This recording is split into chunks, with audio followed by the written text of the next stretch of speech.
Bonjour à tous et bienvenue sur la chaîne modding.fr. Aujourd'hui c'est Dragon Blanc qui revient dans nos locaux, Dragon Blanc de chez MSI bien sûr, MSI avec sa série gaming. Nous allons voir sa dernière carte mère avec le chipset Z97, le haut de gamme de la série gaming, la Gaming 9 AC. On commence bien sûr par la boîte où l'on retrouve notre cher dragon, accompagné bien sûr du nom du modèle, la Z97 Gaming 9 AC. Le nom de la marque et les petits logos qui vont bien concernant la partie audio, la partie réseau et les petits logos Intel concernant le chipset Z97. On retourne la boîte, on retrouve quelques petits atouts de la carte, vitesse, son, stabilité, réseau, tout plein de logos, les spécifications de la carte sur un placard rouge, un fond rouge je veux dire, les voici. Et le panneau arrière de cette carte mère Z97 Gaming 9. On retourne la boîte, on revient sur le devant de la scène. La boîte est pourvue d'un petit rabat où l'on peut voir à travers l'écusson de la gaming série, on aperçoit du moins la carte mère.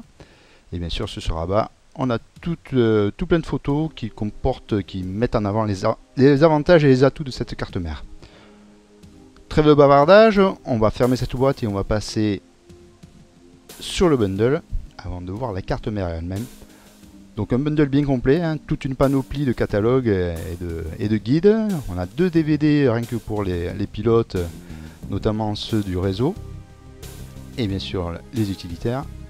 La petite pancarte qu'on va mettre sur la porte pour ne pas être dérangé, le guide d'utilisation de la carte mère, un petit plan permettant de s'y retrouver sur la carte mère et toutes les légendes des composants, un petit prospectus pour les produits MSI et le guide des logiciels et utilitaires qui accompagnent le logiciel des pilotes.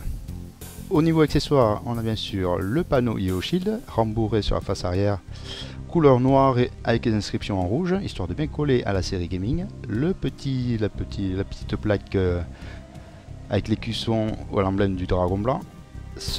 Un adaptateur alimentation avec prise Molex, une équerre pour prise eSATA avec tout son câblage, le petit module Wi-Fi Bluetooth qui permettra d'être branché sur la carte mère avec ses 2 antennes déportées,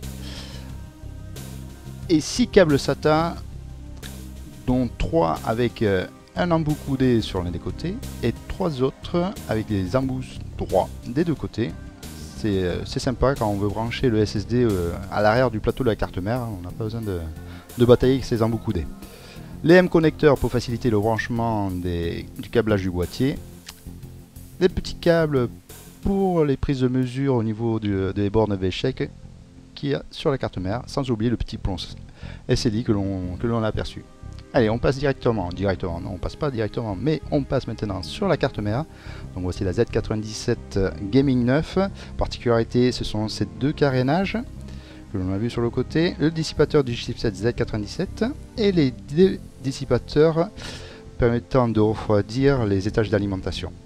2 petits dissipateurs avec les griffes rouges et le petit dragon brillant dessus. On retrouve sur le dissipateur de chipset Z97 l'écusson, l'emblème de la gaming série. Là on revoit le petit dragon. Les 2 dissipateurs sont reliés par un caloduc et l'on aperçoit, pas trop ici mais sur cette vue on verra donc une petite partie plexi avec un branchement, c'est ce qui permettra de rétro-éclairer ces dissipateurs et formera un petit halo lumineux autour du socket. Au niveau du panneau arrière, nous avons la prise PS2 et 2 prises USB 2.0. Ce qui manque, c'est le module Wi-Fi, le bouton Clear CMOS, 8 ports USB 3.0, la prise RJ45, une port HDMI, un port DisplayPort, la sortie optique et les 6 connectiques audio plaqués or. Bien sûr, le tout entouré par un carénage qui permet de bien cacher la couleur gris-argent un peu disgracieux de ces modules. L'autre carénage qui couvre toute la partie audio de cette carte mère, on voit une partie audio assez conséquente. Avant ça s'occupait que le partie latérale, maintenant ça vient manger sur la partie inférieure de la carte mère.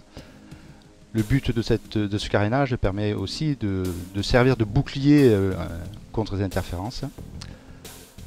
3 ports PCI Express 1X, 3 ports PCI Express 16X, le port M2. La carte mère permettra de faire du multi-GPU en 2X en mode SLI et en 3-way 3X en mode Crossfire. Ça fonctionnera en 8X, 4X, 4X à ce moment-là. Sur le bas, on retrouve quoi? On retrouve le petit port audio pour la connectique avant, du panneau avant, 2 ports USB 2.0, 2 prises ventilo en 4 pins, la connectique pour brancher le câblage du boîtier, et le switch, un switch multi-BIOS, la carte mère possédant 2 BIOS, au moins si on a un crash avec l'un, on a toujours l'autre pour sauver la mise.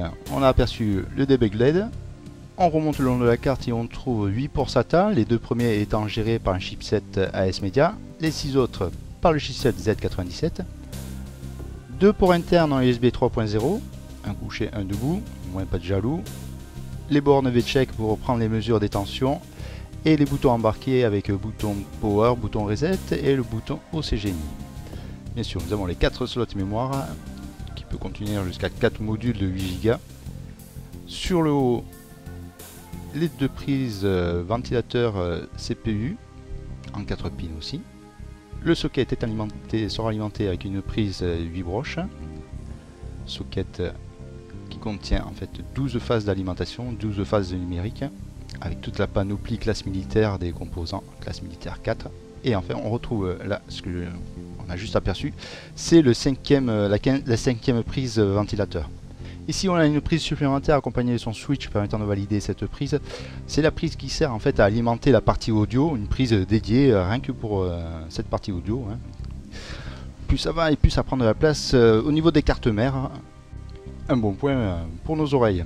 Au-delà de la carte mère, pas grand chose à dire, hein, sauf que bien sûr la partie audio, on retrouve cette délimitation. Hein.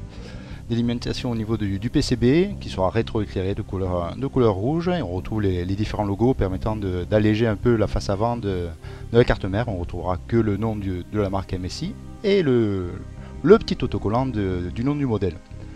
Voilà, on a fait le tour de cette carte Z97 Gaming 9 AC pour le Wi-Fi. Le test bientôt sur le site de modding.fr, donc je vous invite à nous rendre visite.